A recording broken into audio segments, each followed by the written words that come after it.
This episode of Serverless Chats is sponsored by Stackery and CBT Nuggets. This week, I chat with Alexandra Abbas about serverless and machine learning.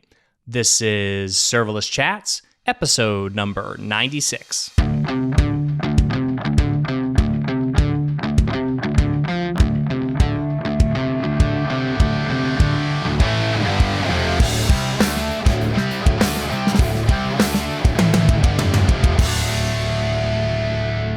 Hi everyone, I'm Jeremy Daly and this is Serverless Chats. Today I'm joined by Alexandra Abbas. Hey Alexa, thanks for joining me. Hey everyone, thanks for having me.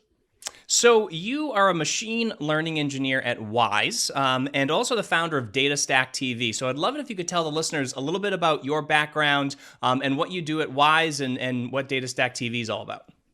Yeah. So as you said, I'm a machine learning engineer at Wise. So Wise is an international money transfer service. We are aiming for really transparent fees and really low fees compared to banks. So at Wise, I'm basically designing, maintaining and developing the machine learning platform, which serves data scientists and analysts so they can train their models and deploy their models easily.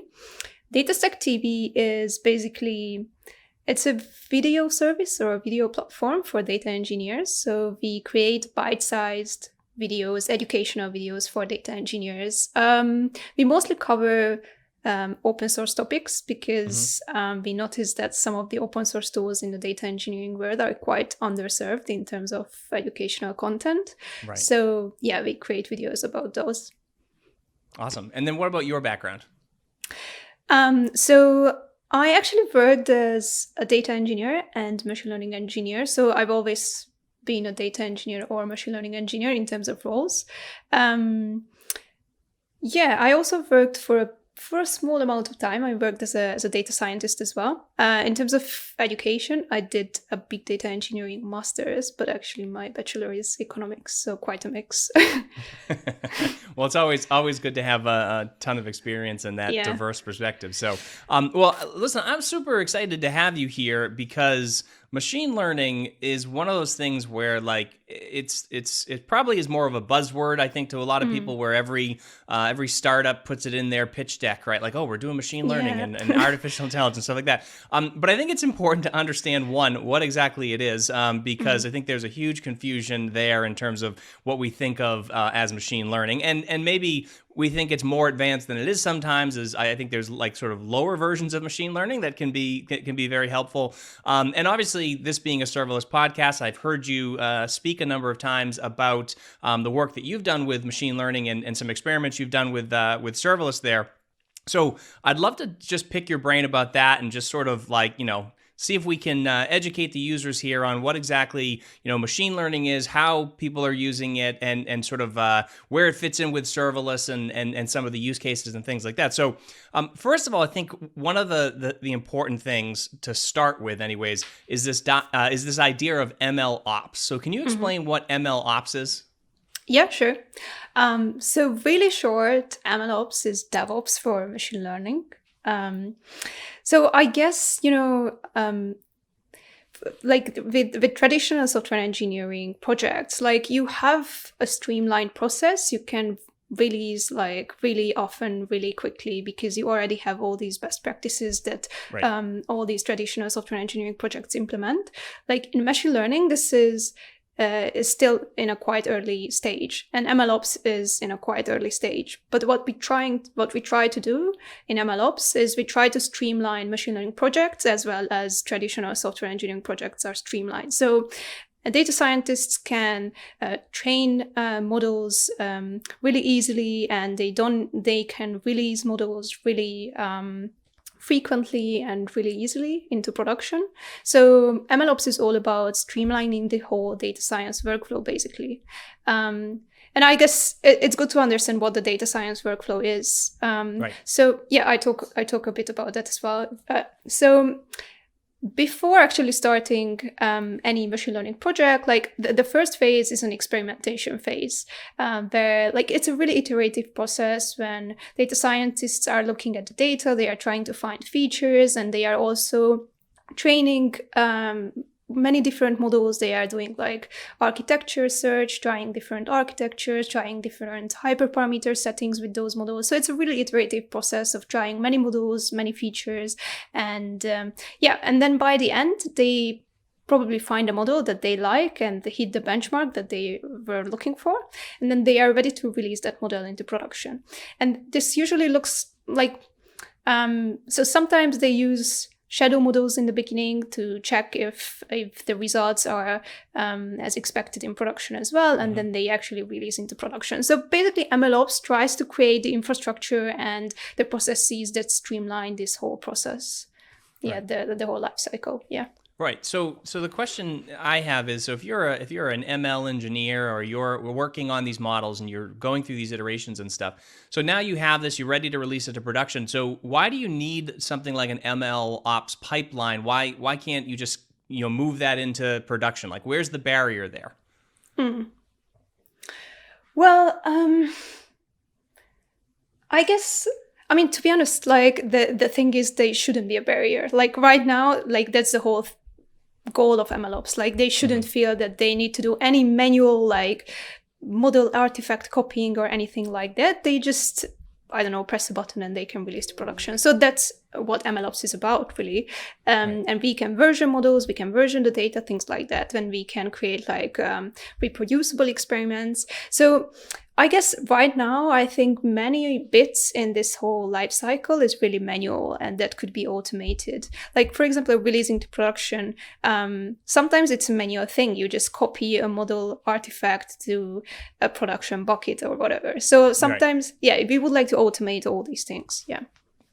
Which makes a lot of sense. So then in terms of actually, sort of implementing this stuff, because we hear all the time about CI/CD, right? If we're talking about DevOps, we know that there's all these tools that are being built and services that are being launched that allow us to quickly move code through some process and get it into production. So are there similar tools for like deploying models and things like that?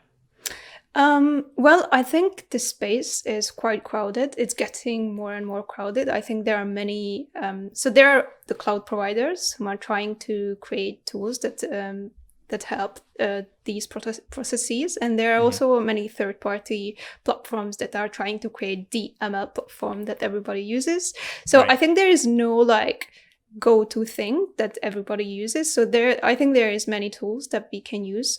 Some examples like, for example, TensorFlow is a really popular machine learning library. But TensorFlow itself, it has they created a package on top of TensorFlow, which is called TFX, TensorFlow Extended, which is exactly for streamlining this process and serving models easily. So I would say TFX is a really good example. There is Kubeflow, which is a machine learning toolkit for Kubernetes. I think there are many like custom implementations in-house in many companies. They create their own machine learning platforms, their own model serving API, things like that. And like the cloud providers on AWS, we have SageMaker. They are trying to cover many parts of the data science lifecycle. And on Google Cloud, we have AI platform, which is really similar to SageMaker. Right. And what are you doing at Wise? Are you using one of those tools? Or are you building something custom? Yeah, it's a mix actually. We have some custom bits. We have a custom API, serving API for serving models. But for model training, we are using many things. We are using SageMaker notebooks, and we are also experimenting with SageMaker endpoints, which are actually serverless model serving endpoints. And we are also using EMR for model training and data preparation. So some Spark-based things, a bit more traditional type of model training. Yeah, so it's quite a mix. Right. So I am not well versed in machine learning. Like I know just enough to be dangerous. And so I think that what would be really interesting, at least for me, and hopefully be interesting to listeners as well, is just sort of talk about some of these standard tools. So you mentioned things like TensorFlow, and then Kubeflow, which I guess is sort of that end-to-end piece of it. But like, yes, if you're like, just how do you start? Like, how do you go from, I guess, building and training a model to then sort of productizing it and getting that out? Like, what's that whole workflow look like? Mm-hmm. So actually, the data science workflow I mentioned, like the first bit is that experimentation, which is really iterative, really free. So you just try to find a good model, and then when you found a good model architecture, then and you know that you are going to receive new data. Let's say, I don't know, every day or whatever, every week, then you need to build out a retraining pipeline. And that is, I think, what the productionization of a model really means, like that you can build a retraining pipeline which can automatically pick up new data and then prepare that new data, retrain the model on that new data, and release that model into production automatically. Right. So I think that means productionization, really. Right. Yeah. And so by being able to sort of build and train a model and then having that process where you're getting that feedback back in, and is that something where like you're just taking that data and assuming that is right and fits in the model, or is there like an ongoing testing process? Is there like supervised learning? I know that's a buzzword. I'm not even sure what it means. But like those, I mean, what types of things go into that retraining of the model? Is it something that is just automatic, or is it something where you need sort of constant babysitting is probably the wrong word, but somebody to sort of be monitoring that on a regular basis? So yeah, monitoring is definitely necessary. Like, especially, I think, when you trained your model, and you shouldn't release automatically in production just because you trained on new data. Like, as I mentioned, this shadow model thing a bit, like usually after you retrain the model in this retraining pipeline, then you release that model into shadow mode, and then you will serve that model in parallel to your actual production model. And then you will check the results from your new model against your production model, and that's a manual thing you need to, or maybe you can automate that as well, actually. Right. But so if it performs like if it is comparable with your production model, or if it's even better, then you will replace it. So, and also, yeah, like in terms of the data quality in the beginning, like you should definitely monitor that. And I think that's quite custom, like really depends on what kind of data you work with. So yeah, it's really important to test your data. I mean, it's like there are many, like this space is also quite crowded. Like there are many tools that you can use to monitor your distribution of your data and see that the new data is actually corresponds to your already existing data set. So yeah, there are many bits that you can monitor in this whole retraining pipeline, and you should monitor. Right. Yeah. And so like I think of some machine learning, sort of like use cases of like sentiment analysis, for example, like looking at tweets, or looking at, customer service conversations and trying to rate those things. So when you say sort of like monitoring or running them against a shadow model, is that something where, I mean, how do you gauge what's better, right? So if you've got a shadow, like, I mean, what's the success metric there as to say that like, X number were classified as positive versus negative sentiment, or like where, like, is that something that requires human review or like some sort of sampling for you to kind of figure out the quality of the success of those models? Yeah, so actually, I think that really depends on the use case. Like, for example, when you are trying to catch like fraudsters, like your false positive rate and true positive rate, these are really important. Like, like if your true positive rate is higher, that means, oh, you are catching more fraudsters. But let's say your new model, with your new model, also the false positive rate is higher, which means that you are catching more people who are actually not fraudsters, but right. You have more work because I guess like that's a manual process to actually check those people. So I think it really depends on the use case.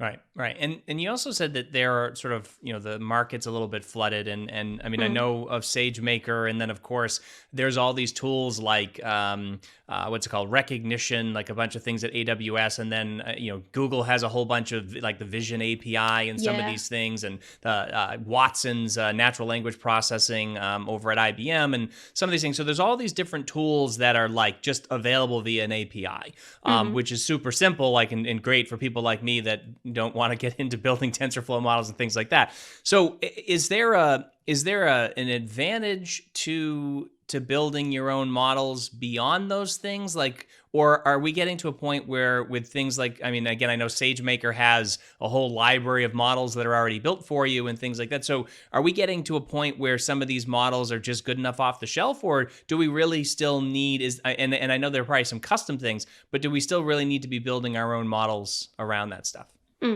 So to be honest, I think most of the data scientists, they are using off-the-shelf models, like maybe not the serverless API type of models that Google has, but like just off-the-shelf TensorFlow models, or like SageMaker, they have these built-in containers for some really popular model architectures like XGBoost. And I think most of the people, they don't tweak these. I mean, as far as I know, I think they just use them out of the box, and they really try to tweak the data instead, the data that they have, and try to have these off-the-shelf models with higher and higher quality data.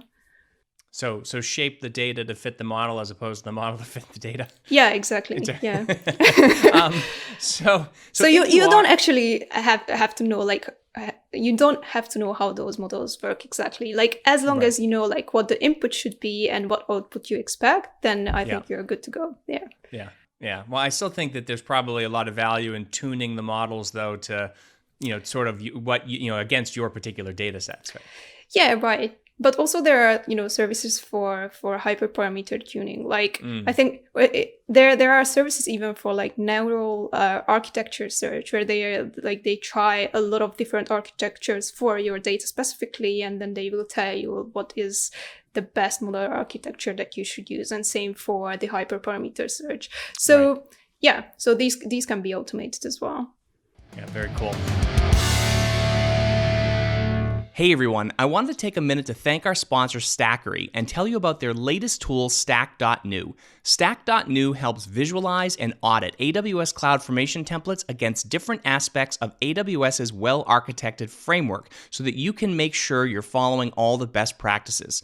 All you need to do is provide a public GitHub template link or browse through a bunch of previously shared templates. You'll then get back assessments of IAM role scoping, encryption configuration, and a whole lot more, along with links to relevant guides to help make your infrastructure more reliable and secure. So visit stack.new today, give it a try, and make sure you share your feedback with the Stackery team.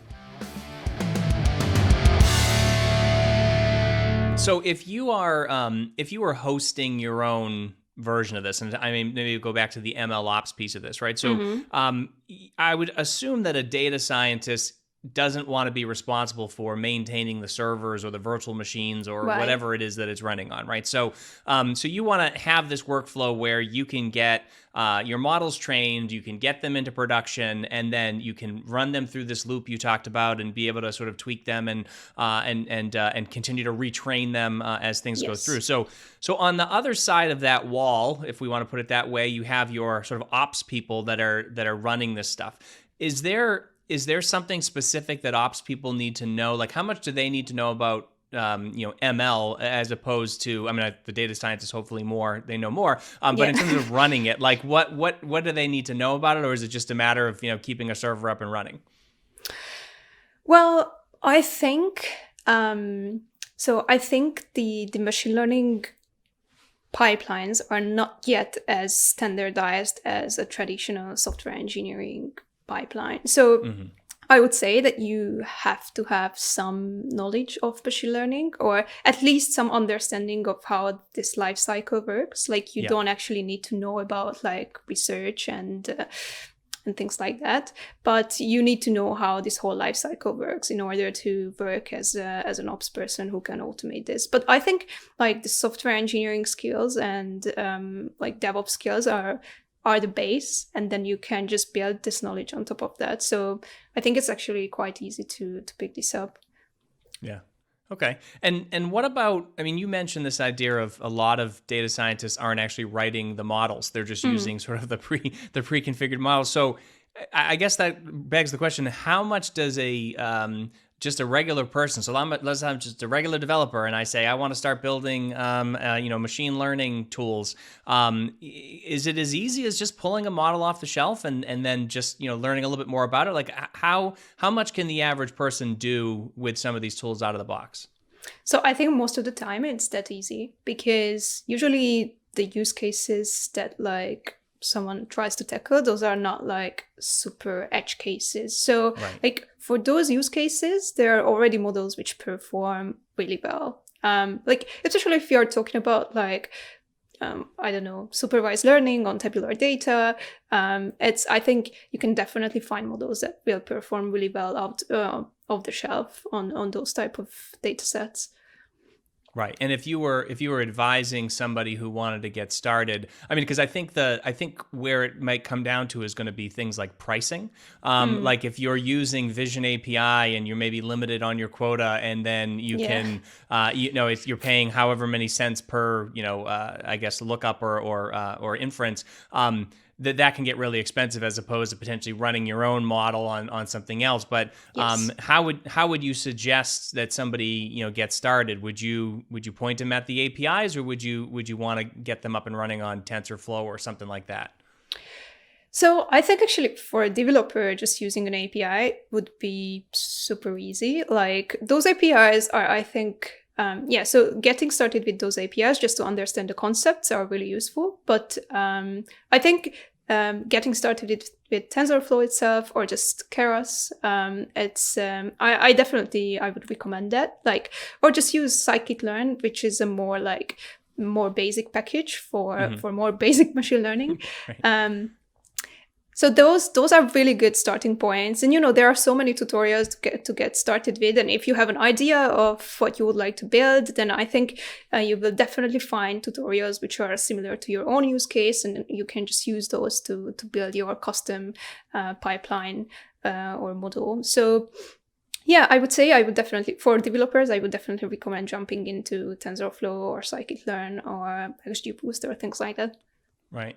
And how many of these models exist? I mean, are we talking like there's 20 different models, or are we talking like there's 20,000 models? Well, I think, good question. I think we are more towards today, maybe not 20,000, but definitely many thousands, I think. Okay. Yeah. So, but there are, popular models that most of the people use. And I think there are maybe 50 or 100 models that are the most popular, and most companies use them. And you are probably fine just using those for any use case, or most of the use cases. Right. Now, and speaking of use cases, so again, I try to think of use cases for machine learning, and whether it's classifying movies into genres, or sentiment analysis, like I said, or maybe trying to classify news stories, things like that. Fraud detection, you mentioned, those are all great use cases. But I know you've worked on a bunch of projects. So what are some of the sort of projects that you've done, and what were the use cases that were being solved there? Because I find these to be really interesting. Yeah.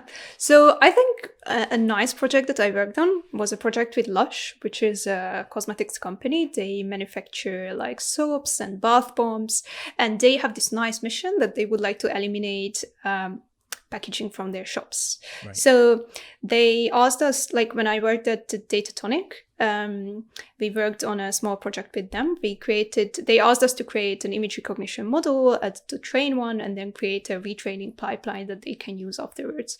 So they provided us with many 100,000 images of their products, and they made photos from different angles with different lightings and all that. So really high quality image data set of all their products. And then we used a mobile net model because they wanted this model to be built into their mobile application. So when users actually use this model, they download it with their mobile application, and then they created a service called Lushlands, which you can use from within their app. And then people can just scan the products, and they can see the ingredients and how to use guides and things like that. So this is how they are trying to eliminate all kinds of packaging from their shops, that they don't actually need to put the papers there or put packaging with the ingredients and things like that. And in terms of what we did on the technical side, so as I mentioned, we used a mobile net model because we needed to quantize the model in order to put it on a mobile device. And we used TF Lite to do this. TF Lite is specifically for models that you want to run on an edge device, like a mobile phone. So that was already a constraint. So this is how we picked the model. I think back then, like, there were only a few model architectures supported by TF Lite, and I think there were only 2 maybe. So we picked MobileNet because it had a smaller size. And then in terms of the retraining, so we automated the whole workflow with Cloud Composer on Google Cloud, which is a managed version of Apache Airflow, the open source scheduling package. The training happened on AI platform, which is Google Cloud's SageMaker. And what else? Yeah, we also had like an image preprocessing step just before the training, which happened on Dataflow, which is an auto-scaling data processing service on Google Cloud. And after we trained the model, we just saved the model artifact in a bucket. And then I think we also monitored the performance of the model, and if it was good enough, then we just shipped the model to developers who actually they manually updated the model file that went into the application that people can download. So we didn't really see if they use any like shadow model thing or anything like that. Right. And I think that is such a cool use case, because if I'm hearing you right, they were just like a bar of soap or something like that with no packaging, no nothing, and you just hold your mobile phone camera up to it, or it looks at it, determines which particular product is, gives you all that. So no QR codes, no barcodes, none of that stuff. How did they ring them up, though? Do you know how that process worked? Did the employees just have to know what they were? Or did the employees use the app as well to figure out what they were billing people for? Good question. So I think they wanted the employees as well to use the app. Yeah. But when the app was wrong, then I don't know what happened. I don't know what they do. Just give them a discount on it or something like that. That's awesome. So yeah, I mean, and that's the thing you mentioned there about it was Tensor Lite, was it called? TF Lite, yeah. TF Lite, yes, TensorFlow Lite, or TF Lite. But basically, that idea of being able to really package a model and get it to be super small, like you said. You said edge devices, and I'm thinking serverless compute at the edge. I'm thinking Lambda functions. I'm thinking other ways that if you could get your model small enough and packaged, that you could run it. That'd be a pretty cool way to do inference. Because again, if you're using edge devices, if you're on an edge network or something like that, if you could do that at the edge, that'd be a pretty fast response time. Yeah, definitely. Yeah. Hey everyone, I want to take a minute to thank our sponsor, CBT Nuggets. Now, I've been building applications in the cloud for well over a decade now, but the pace of innovation is so fast that IT professionals and developers like me have to constantly be learning new skills and new services just to keep up with everything. Now, I know for me, the one-off blog post or YouTube video can be helpful to get started, but if I really want to upskill, nothing compares to professional training from experts you can trust. With CBT Nuggets, I have access to over 400 courses and 4,000 hours of training. There's courses on everything from building serverless applications with Lambda and DynamoDB to certification-focused training for AWS, Microsoft, Linux, and more. Plus, there are virtual labs that let you practice your skills as you're learning them, which is critical for retention.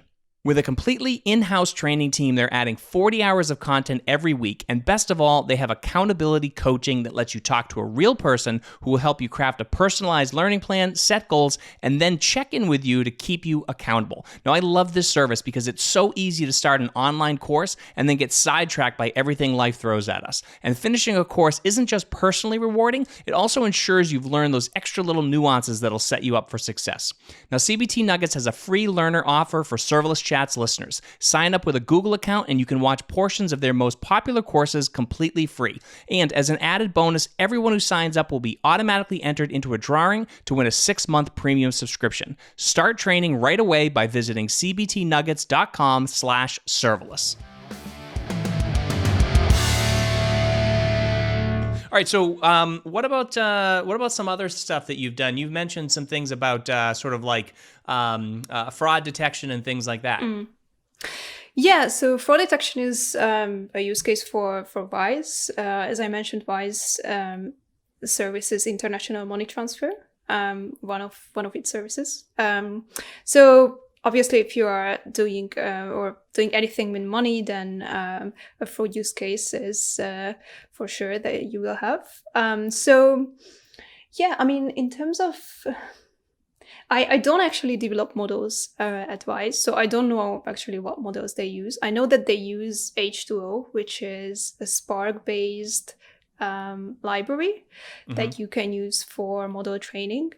I think it's quite an advanced library, but I haven't used it myself too much, so I cannot talk about that too much. But in terms of the workflow, like it's quite similar. Like we also have Airflow to schedule the retraining of the models, and they use EMR for data preparation. So quite similar to Dataflow in a sense, like a Spark-based auto-scaling cluster that processes the data, and then they train the models on EMR as well, but using this H2O library. And then in the end, when they are happy with the model, like we have this tool that they can use for releasing shadow models in production. And then if they are satisfied with the performance of a model, that they can actually release into production. And at Wise, we have a custom microservice with a custom API for serving models. Right. And that sounds like you need a really good MLOps flow to make all that stuff work, because you just have a lot of moving parts there, right? Yeah, definitely. Also, I think we have many bits that could be improved. Like I think there are many bits that still a bit manual and not like streamlined enough. So, but I think most of the companies struggle with the same thing. It's just we don't yet have those best practices that we can implement. So many people try many different things, and then so I think it's still a work in progress. Right. And I'm curious if your economics background helps at all with the fraud and the money laundering stuff. Does it come in at all? No. No. All right. So what about you worked on another data engineering project for Vodafone, right? Yeah. So that was a data engineering project purely. So we didn't do any machine learning. Vodafone has their own like Google Analytics library that they use in all their websites and mobile apps and things like that, and that sends clickstream data to a server in a Google Cloud Platform project, and we consume the data in a streaming manner from data flows. So basically the project was really about processing this data by writing an Apache Beam pipeline, which was always on and always expected messages to come in. And then we dumped all the data into BigQuery tables, which is a data warehouse in Google Cloud. And then these BigQuery tables powered some of the dashboards that they use to monitor the uptime and different metrics for their websites and mobile apps. Right, but collecting all that data is sort of is a good source for doing machine learning on top of that, right? Yeah, exactly. Yeah, I think they already had some use cases in mind. I'm not sure if they actually done those or not, but yeah, it's a really good base for machine learning. What we collected the data there in BigQuery, because that's it. That is an analytical data warehouse. So some analysts can already start and explore the data as a first step of a machine learning process. Right. I would think like anomaly detection and things like that. Right. Yeah, exactly. Right. All right. Well, so let's go on and talk about serverless a little bit more, because I know I saw you do a talk where you ran some experiments with serverless, and so I'm just kind of curious, like where are the limitations that you see? And I know that they're I mean, we now have EFS integration, and we've got 10 gigs of memory for Lambda functions. You've got Cloud Run, which I don't know how much you could do with that, but like where are still some of the limitations for running machine learning in a serverless way, I guess? So I think actually from this data science lifecycle, like many bits, like there are like cloud providers offer a lot of serverless options. Like for data preparation, there is Dataflow, which is, I think, kind of like a serverless data processing service. So you can use that for data processing. For model training, there is already SageMaker and AI platform, which are kind of serverless, because you don't actually need to provision these clusters that you train your models on. And for model serving, like in SageMaker, there are the serverless model endpoints that you can deploy. So there are many options, I think, for serverless in the machine learning lifecycle. In my experience, many times it's a cost thing. Like, for example, at Wise, like we have this custom model serving API where we serve all our models. And if we would use SageMaker endpoints, I think a single SageMaker endpoint is about $50 per month. Like that's the minimum price, and that's for a single model and a single endpoint. And if you have thousands of models, then your price can go up really quickly, or maybe not thousands, but hundreds of models, then your price can go up really quickly. So I think, like in my experience, like limitation could be just price. But in terms of so I think, for example, if I compare Dataflow with a Spark cluster that you provision yourself, then I would definitely go with Dataflow. I think it's just much easier, and maybe like cost wise as well, you might be better off. I'm not sure, but in terms of like comfort and developer experience, it's a much better experience. Right. And so we talked a little bit about TF Lite there, and is that something possible where, maybe the training piece of it, running that on functions as a service or something like that, maybe isn't the most efficient or cost-effective way to do that? But what about running models or running inference on something like a Lambda function or a Google Cloud function or an Azure function or something like that?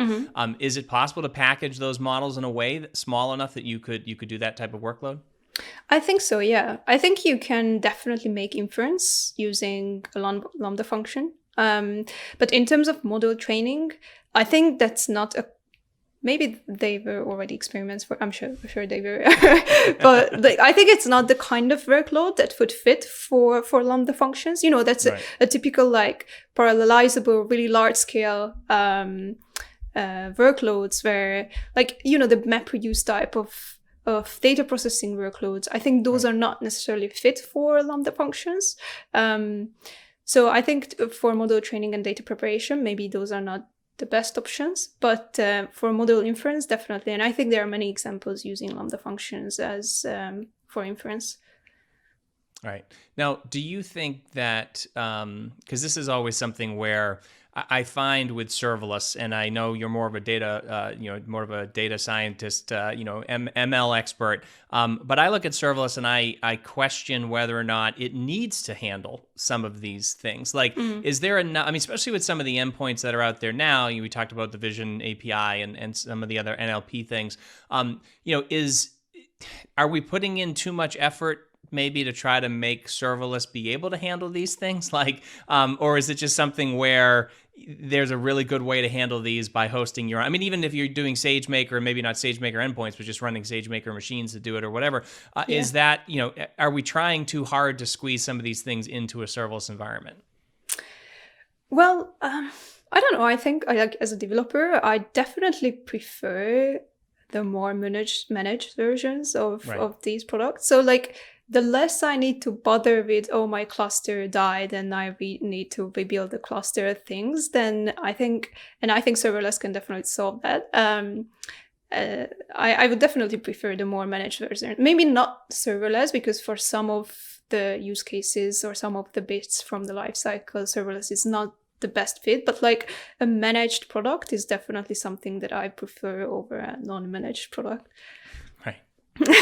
And so I guess one last question for you here, because this is something that always interests me. Like there are relevant things that we need machine learning for. I mean, I think the fraud detection is a hugely important one. Sentiment analysis, again, some of those other things are maybe, I don't know, I shouldn't call them toy things, but personalization and some of those other things, like they're all really great things to have. And it seems like you can't build an application now without somebody wanting some piece of that machine learning in there. So do you see that is sort of where we are going, where in the future we're just going to have more of these APIs? I mean, AWS, because I'm more familiar with the AWS ecosystem, but they have like personalize, and they have connect, and they have all these other services. They have the recommendation engine thing, like they, all these different services, Lex or whatever, that will read text, natural language processing and all that kind of stuff. Is that where we're moving to, just all these pre-trained canned products that I can just access via an API? Or do you think that if you're somebody getting started and you really want to get into the ML world, that you should start diving into the TensorFlows and some of those other things? So I think if you are building an app and your goal is not to become an ML engineer or a data scientist, then these like canned models are really useful, because you can have a really good recommendation engine in your product. You could have really good personalization engine in your product, things like that. And so those are, I think, really useful. And you don't need to know any machine learning in order to use them. So I think we definitely go into that direction, because like most of the companies won't hire data scientists just to train a recommender model. I think it's just easier to use an API endpoint that is already really good. So I think, we are definitely heading into the direction. But if you are someone who wants to become a data scientist or wants to be more involved with MLOps or machine learning engineering, then I think jumping into TensorFlow and maybe like not as we discussed, like not like getting into model architectures and things like that, but just understanding the workflow and being able to program a machine learning pipeline from end to end. I think that's definitely recommended. All right. So one last question. If you've ever used like the Watson NLP API or the Google Vision API, can you put on your resume that you're a machine learning expert? Well, if you really want to do that, like, I would give it a go. Like, why not? All right. Good to know. Well, Alexa, thank you so much for sharing all this information. Again, I find the use cases here to be much more complex than maybe some of the surface ones that you sometimes hear about. So obviously, machine learning is here to stay. It sounds like there's a lot of really good opportunities for people to start kind of dabbling in it and using that without having to become a machine learning expert. But again, I appreciate your expertise. So if people want to find out more about you or more about the things you're working on and DataStack TV, things like that, how do they do that? So we have a Twitter page for DataStack TV. So feel free to follow that. I also have a Twitter page. Feel free to follow me. Account, not page. And there is the DataStack TV website. So it's just DataStack TV. You can go there and you can check out the courses. And also we have created a roadmap for data engineers specifically, because there was no good roadmap for data engineers. I definitely recommend checking that out, because we listed most of the tools that a data engineer and also machine learning engineer should know about. So if you're interested in this career path, then I would definitely recommend checking that out. So under DataStack TV's GitHub, there is a roadmap that you can find. Awesome. All right. And that's just like you said, datastack.tv. Yes. I will make sure that we get your Twitter and LinkedIn and GitHub and all that stuff in there. Alexa, thank you so much. Thanks. Thank you.